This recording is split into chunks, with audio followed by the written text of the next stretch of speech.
If you're looking to refine your teaching methods or stay updated on UK driving instruction standards, this video is perfect for you. It features 50 practice questions from driver training theory, drawing on over 20 years of experience in driver and rider instruction.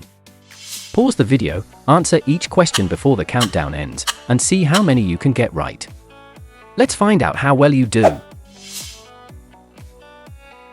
Question 1. Typically, how does aging affect people's driving ability? A. Older people take more risks. B. Older people overestimate their ability. C. Older people have slower reactions. D. Older people are less likely to obey road signs.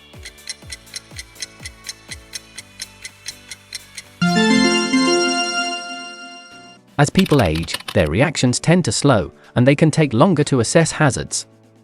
Do not try to rush them, but be tolerant and patient. Question 2. Why do motorcyclists often wear bright clothing? A. It's a legal requirement. B. It keeps them cool in summer. C. To help them recognize each other.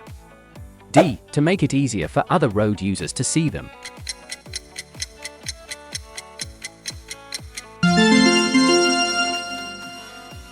Motorcycles are small vehicles and can be difficult to see.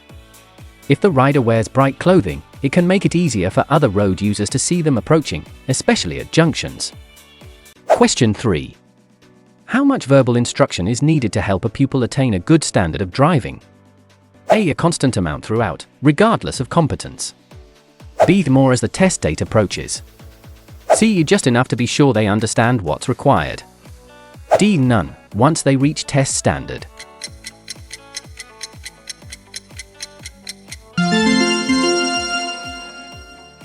It's important to reduce direct instruction and transfer the responsibility for learning to the pupil as quickly as possible. You must make sure that the pupil understands what they need to do and how they need to do it. Once they have this knowledge, they should be allowed to practice and develop their competence without constant instruction. Question 4. When should you assess a learner driver's progress? A. When an improvement has been made. B. At the end of the course of lessons. C. Continuously, by talking with them and using feedback. D. At least once a month using the driver's record.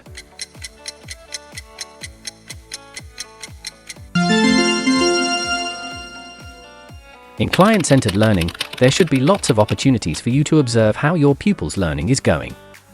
You should provide frequent feedback on their progress, based on these observations, and talk to your pupil about how they view their progress. Then you can adjust the lesson content to meet your pupil's learning needs. Question 5. What should you do if you have to use the dual controls? A. Say nothing to preserve the pupil's confidence. B. Make sure the pupil understands why it was necessary to use them. C. Explain that it will be covered at the end of the lesson. D. Say nothing and expect the pupil to understand why.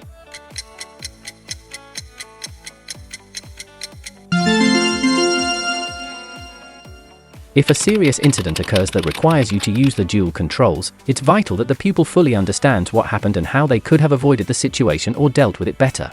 Question 6. Why do you need to take time to identify your pupil's learning goals? A. To determine their range of general intelligence. B. To determine how much instruction will be required to complete the course. C. To help you and your pupil to agree the most effective learning plan.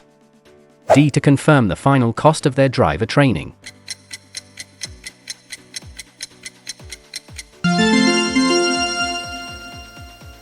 Taking time to establish a pupil's learning goals and needs provides you with the information you need to make an effective learning plan. It involves the pupil in the planning process, so the final product is something they have agreed to and engaged with. Question 7. What should you do if a pupil drives the rear wheels over the curb when they turn left? A. Tell them that this fault can be avoided by first swinging out to the right. B. Ask them to explain why they think this happened. C. Ignore the fault unless it happens again later. D. Demonstrate how this was caused by turning the steering wheel too late.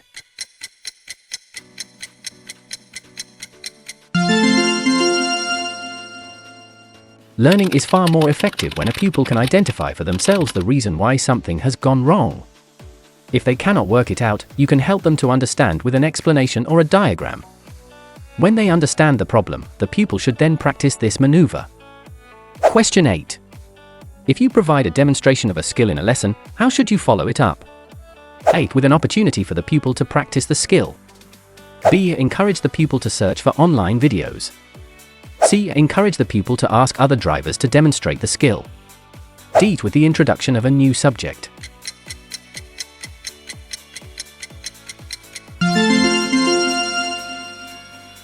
Demonstration, where appropriate, is a valuable tool in the learning process. However, for it to be effective, a pupil must have an opportunity to raise any questions and check their understanding. They then need to practice this new skill. Question 9. What should you do if a pupil stops making progress in their learning? A. Be patient and slow down the pace of your instruction. B. Discuss blocks to progress and develop strategies to overcome the blocks. C. Go back to a different topic the pupil enjoyed and did well on to keep them interested. D. Cancel their next few lessons and suggest they have lots of private practice.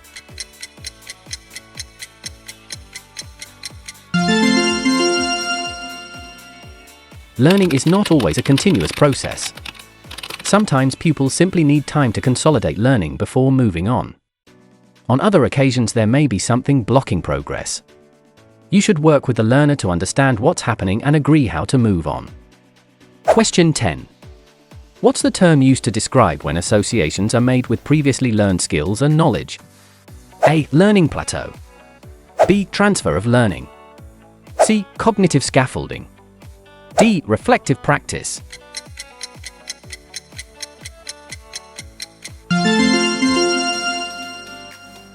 A transfer of knowledge is when links are made between previous experience and the new skills to be learned. For example, a pedestrian who can judge appropriate gaps in the traffic to cross the road can link this skill to turning right into side roads when they learn to drive. A good instructor will identify these links. Question 11. Your pupil's knowledge and driving competence improve. What's likely to happen to the level of instructor involvement? A. It will remain the same. B. It will increase. C. It will decrease. D. It will finish.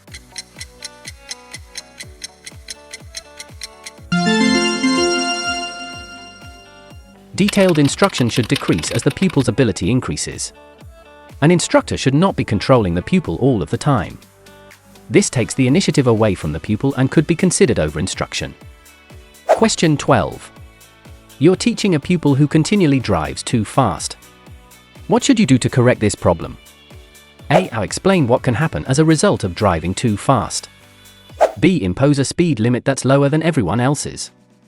C. Let them learn from experience, using the dual brake to maintain safety. D. Tell them they will need to find a different instructor if they do not slow down.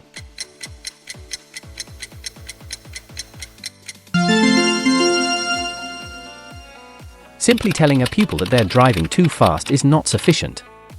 Explanations need to be given, highlighting what may occur if they repeat the fault. More importantly, they need to know what to do to prevent it from happening again. Question 13. What should you do when you've agreed a lesson plan with a pupil? A. Use the same plan every time the same area of competence is covered in the future. B. Keep strictly to the prepared plan, regardless of how the lesson progresses. C. Adapt the lesson plan if it will help the pupil to achieve their learning objectives. D. Adapt the lesson plan only if a safety-critical incident occurs.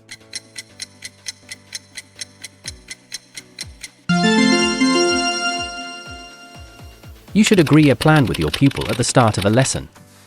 However, as the lesson progresses, it may become clear that the plan needs to be adapted, for example, if there's a gap in the pupil's knowledge that needs to be filled before they can proceed.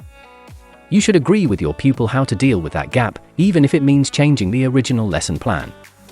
Question 14. How can you encourage a pupil to develop a good driving attitude?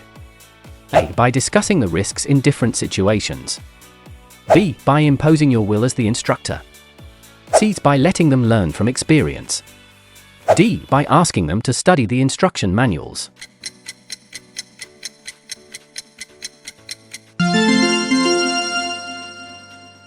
You can help your pupils to develop a good attitude by discussing the risks, using persuasive techniques, and setting them a good example. You should give learners the opportunity to practice taking responsibility for situations to develop a good attitude. Question 15. Which organization publishes guidance about medical conditions that might prevent someone from driving? A. The Driver and Vehicle Standards Agency, DVSA. B. The Driver and Vehicle Licensing Agency, DVLA. C. The Automobile Association. D. The Police.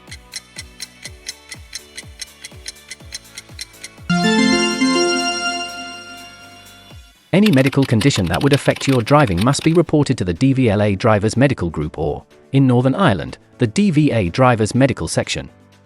If you have any condition or you have to take any medication that you think might affect your driving, it's worth checking the information available on www.gov.uk or nidirect.gov.uk.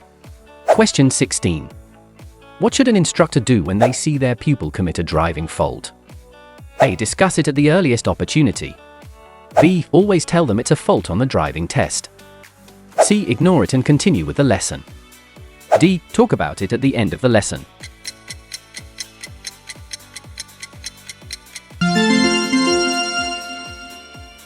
Once identified, driving faults should be addressed at the earliest opportunity. A fault should be looked upon as a chance to teach the point and to encourage a change for the better in the pupil's driving. Question 17. How should you choose your method of instruction? A. Vary the method to keep you interested. B. Vary the method to suit the pupil. C. Use the method that has worked previously. D. Use the method that suits your teaching style.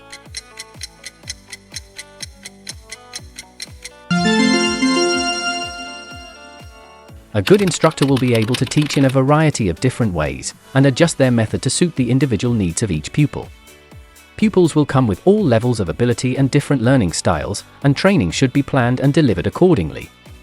Question 18. You're teaching a pupil to drive a car smoothly and with good coordination. In which area of activity will this learning mainly take place? A. Psychomotor. B. Emotional. C. Intellectual. D. Psychological.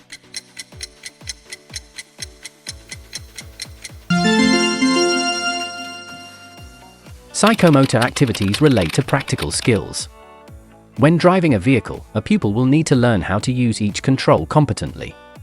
The next stage of learning will be to combine the use of these controls and coordinate action smoothly to complete a task. In the early stages of learning, an example would be to move away smoothly without stalling. Question 19. What major advantage does a pupil gain from agreeing learning objectives? A. They will not need to ask questions of the instructor. B. They'll be able to drive a vehicle responsibly, with concentration and patience. C. They'll know what's expected of them and be able to evaluate their progress. D. They'll know when they're ready to take the test.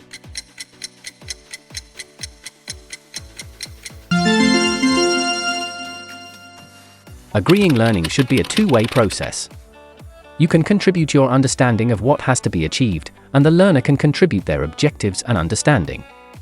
At the end of a lesson, both you and the pupil will be better placed to evaluate progress. Question 20. What's the best way to maintain the motivation and interest of a pupil having difficulty in learning? A. Giving a demonstration when mistakes are made. B. Keeping strictly to the lesson plan. C. Being enthusiastic and showing interest in their progress. D. Repeating an exercise until they get it right.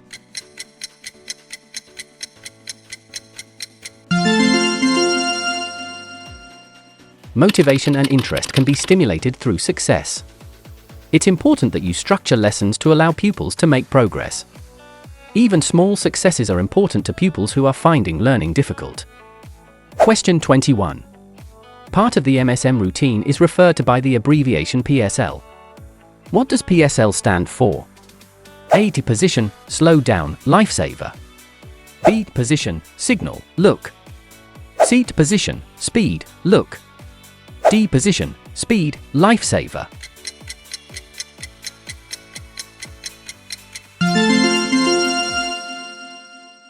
Regardless of a driver's experience, the mirrors, signal, maneuver, MSM, routine should be an integral part of their driving. The maneuver part is broken down into P. Position, position your vehicle correctly and in good time.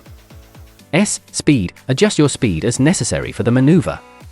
L. Look for other traffic or road users when you reach a point from which you can see.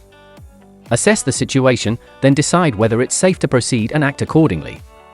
Question 22. How should a driving instructor approach each lesson? A. They should use flexible and adaptable methods to match the pupil's progress. B. They should have a relaxed manner and always allow the pupil to do whatever interests them. C. They should keep strictly to their prepared plan. D. They should always include a maneuver to give value for money.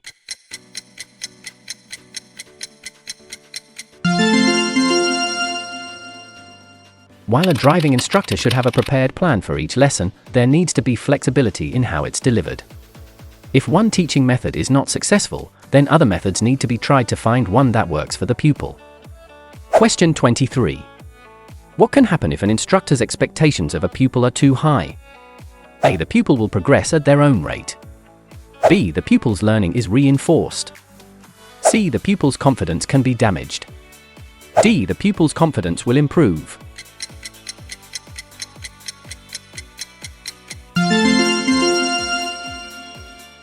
Everyone learns at a different rate, so you'll need to adapt your teaching to the ability of each pupil. Building confidence is an important part of teaching someone to drive. This can be hard to build but easy to lose, so be realistic in your expectations of a pupil. Question 24.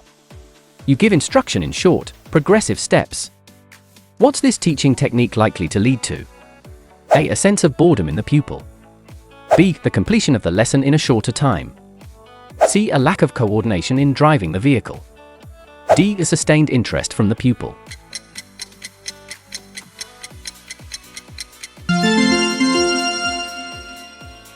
An interested pupil is likely to be well motivated and should retain information better than one who has lost interest. Everyone has different abilities, so instruction needs to be varied to suit the individual. Question 25. How can the process of perception be described? A. Dealing with situations in retrospect. B. Categorizing and interpreting what we see, hear, and feel. C. The selective focusing on a given hazard. D. Defining hazards as you pass them.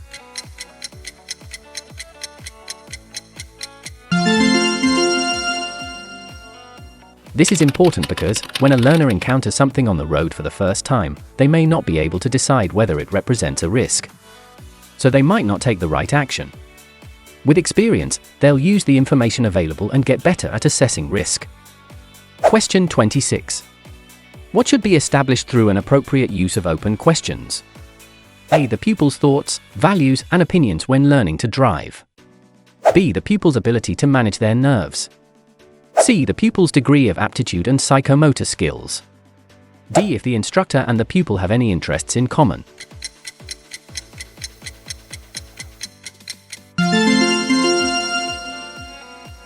The decisions we make when driving are shaped by our thoughts, values, and opinions. But we're not always aware of these. Open questions can be used to explore these issues without making the pupil defensive. You can then work with the pupil to address any unhelpful attitudes. Question 27. What's likely to happen if you continually use the steering or the dual controls while you're instructing? A. It will build your pupil's confidence, as you're in control. B. It will help develop your pupil's hazard awareness skills. C. It will undermine the trust between you and your pupil. D. It will allow your pupil's skills to develop more quickly.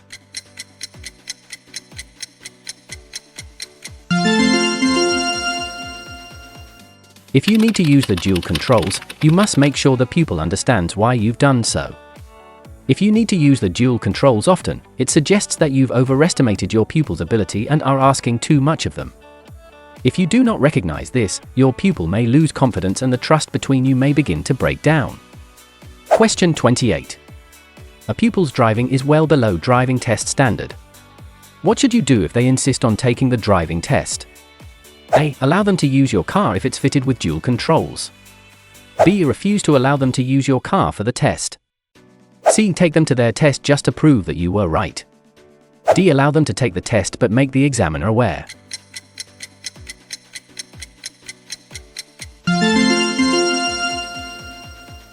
If your pupil's driving is below the required test standard, it's your responsibility as a professional instructor to advise them not to take the test. As soon as you become aware of a possible problem, you should discuss this with your pupil and positively encourage them that, in their interest, and for other road users as well, it would be far better to postpone the appointment. If you cannot dissuade them, then you should withhold the use of your vehicle. Ultimately, it's the pupil's test and an instructor cannot prevent them from taking it in someone else's vehicle. Question 29. The timing of directions to a pupil is very important. What's the recommended method of doing this clearly? A. Direct, alert, identify. B. Alert, identify, direct. C. Direct, identify, alert. D. Alert, direct, identify.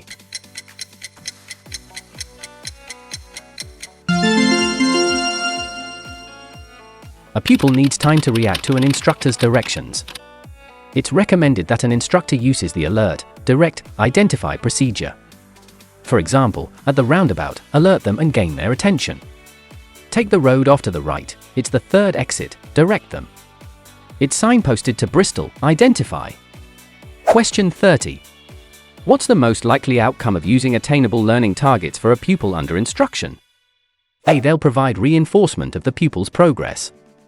B. They'll make the pupil overconfident. C. They'll result in the pupil being ready for test earlier than planned. D. They'll make the learning process longer than normal.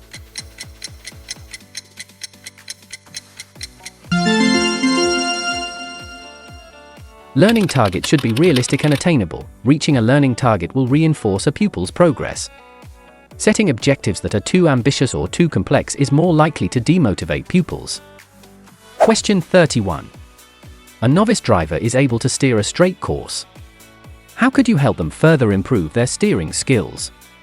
A. Get them to adjust the mirrors while driving. B. Teach them to turn corners while changing gear. C. Teach them to change gear as often as possible. D. Get them to practice steering with one hand.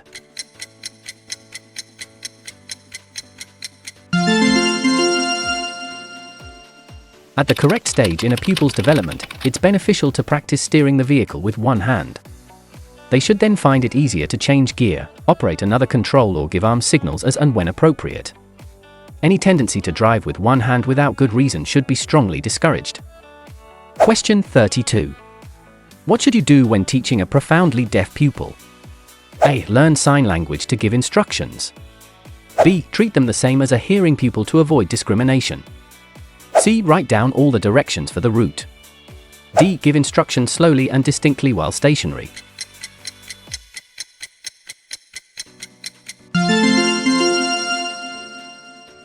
Most people with hearing difficulties will have developed communication strategies that work for them. For example, they may be able to use a simple system of hand signals. However, if you're unable to work out a way of communicating effectively, you should consider referring the pupil to another driving instructor who has the necessary skills. Question 33. How should you use the question and answer technique? A. Use questions that match the pupil's current ability and knowledge. B. Always ask closed questions. C. Use questions the pupil cannot answer to encourage their learning. D. Always ask open questions.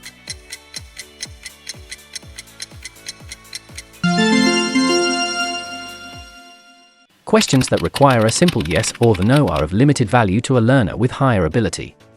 Searching questions based on what, when, where, why, and how might not be appropriate for pupils with lower ability. The power of effective questioning as an aid to learning is sometimes overlooked. It can help to motivate pupils. Question 34. What should you teach your pupil about changing lanes on a motorway? A. You should increase speed before changing lanes. B. You should always signal before changing lanes. C. You should signal well before using your mirrors.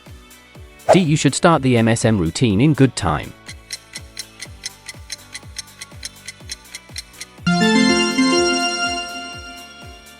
Always start the mirror signal maneuver, MSM, routine well before you intend to change lanes. On motorways, vehicles are traveling at much higher speeds, so they may come up behind you very quickly. By checking the mirrors early, you'll have a chance to plan and give any necessary signals in plenty of time, so that other drivers have advance warning of your intended actions. In turn, they'll have more time to expect a change in traffic pattern and be able to prepare and act accordingly. Question 35. Why should you provide feedback to your pupil? A. Only to tell the pupil what they've done correctly. B. To make sure they know how well they're doing. C. To make sure they recommend you to others. D. Only to tell the pupil what they've done wrong.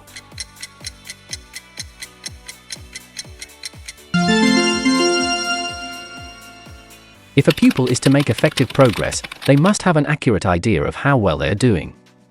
It would be dangerous if they moved on to a more complex driving task before mastering all the competencies required to perform that task successfully. Ideally, the process should start with you encouraging the pupil to identify their own weaknesses. Question 36. On which type of road are deaths more likely to occur? A. Motorways. B. Urban clearways. C. Dual carriageways. D. Rural roads.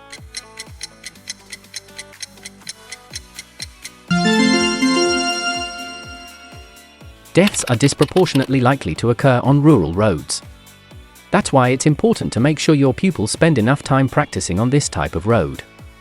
Question 37. Which of the following statements relate to Level 3 of the Goals for Driver Education, GDE, a matrix? A. The technology fitted to the car.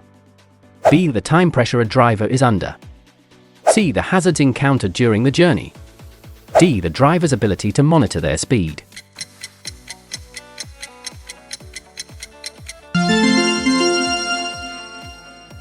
The GDE matrix consists of 4 levels. The first level is about car control and the second is about driving in traffic. These are taught in traditional instructional methods. Coaching allows you to explore the third and fourth levels, which look at what influences how someone drives and how their personality, values, opinions, and beliefs affect their choices. Question 38. Your pupil says that they've booked their theory test. What should you do? A. Use your knowledge to help them prepare. B. Postpone lessons until they've passed. C. Tell them the best way to learn is to only take mock tests. D. Encourage them to focus on the hazard perception part.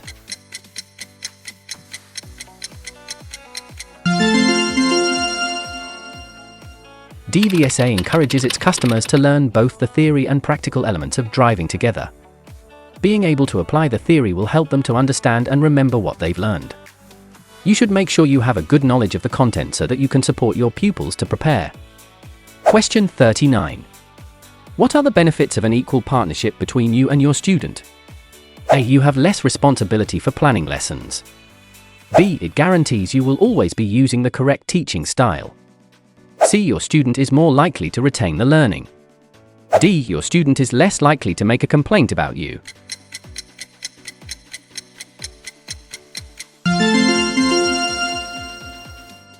Instructing in a client-centered way means there's an equal partnership between you and your students.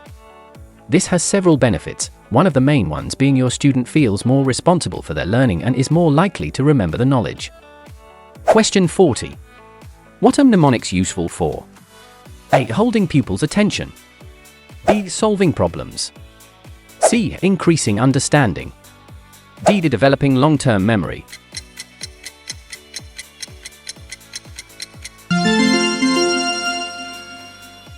Developing a student's long-term memory is key to helping them achieve a lifetime of safe driving. It's no good if they remember something for their test, only to forget it shortly after. The first step is making the information easy to remember. One technique is using mnemonics. For example, MSM, mirror, signal, maneuver. Question 41. What should you do that will help to make a pupil less nervous about their test? A. Avoid giving negative feedback in the last few lessons before their test. B. Complete a mock test with them. C. Make them overconfident in their abilities. D. During lessons, only use roads that are part of test routes.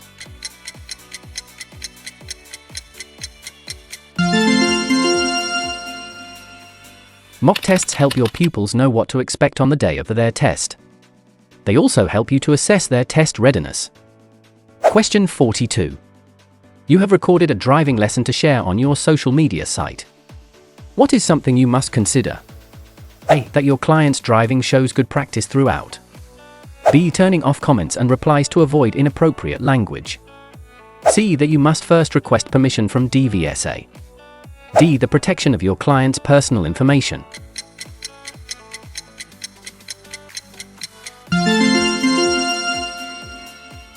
If you're using social media to market your business or driving school, you must make sure that you respect client confidentiality and keep your client's personal information private. Question 43. You have a lesson with a client who has never driven before. When demonstrating a high standard of driving, which road users should you show particular consideration for? A. Drivers of heavy goods vehicles. B. Pedestrians, cyclists, and horse riders. C. Cars and van drivers. D. The drivers of agricultural vehicles.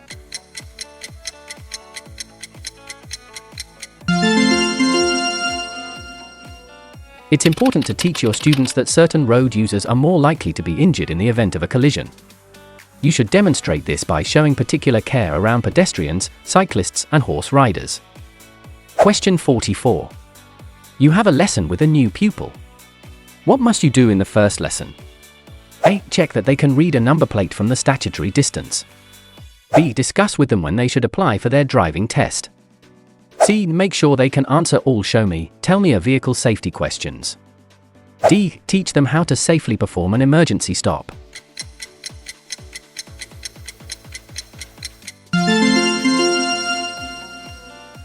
All drivers must be able to read a current style number plate from the statutory distance, 20 meters. Your new pupil must show that they can do this before you allow them to drive. Question 45. What is one aspect you must consider when advertising your driving school or business? A. You must ask permission from DVSA to advertise your test pass rates. B. You must not advertise your business outside of your local area. C. You must make sure that your test pass rates are not open to misinterpretation. D. You must not advertise driving tuition fees to be fair to other instructors.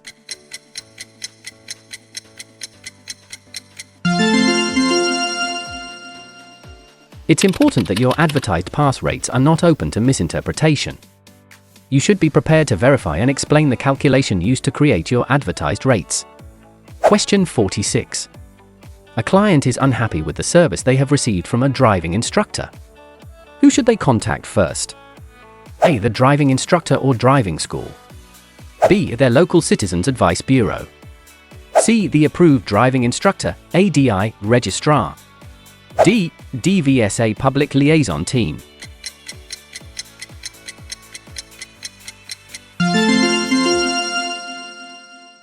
If a client is unhappy with a driving instructor's service, the first step is contacting the instructor or the driving school. The client should then be able to follow the provider's complaints procedure. Question 47. Who is responsible for managing risk during a driving lesson? A. As the driver, the learner is fully responsible. B. As the instructor, you are fully responsible. C. The responsibility is always shared equally. D. You need to explain how the responsibility will be shared.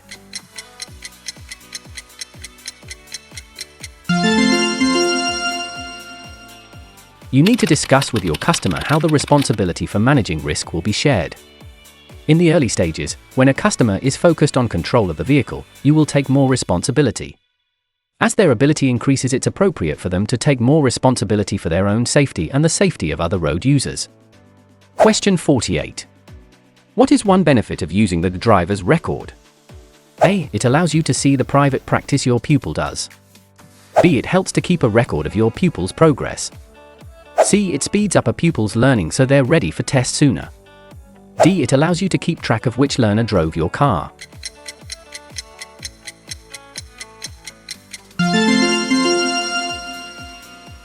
The driver's record helps you to keep track of a pupil's progress and structure their learning accordingly. It also allows them to see how they're progressing and highlights areas that need more practice. Question 49. Why should you complete Continuing Professional Development, CPD? A. You need to do it to keep your ADI badge. B. It helps to keep your skills up to date. C. You need to show proof during your standards check. D. It increases your students' pass rates.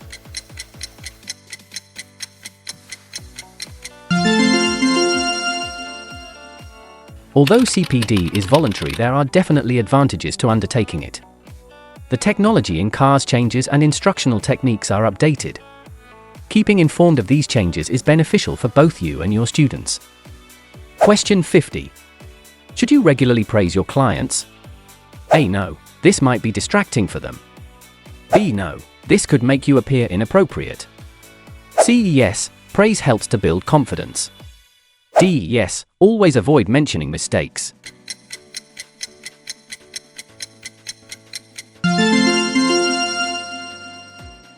Giving praise during feedback is important to help build your clients' confidence. You should confirm where they have made progress and assure your clients that they will be able to practice any areas of weakness. Subscribe to Driver Training Theory to ace your test on the first try.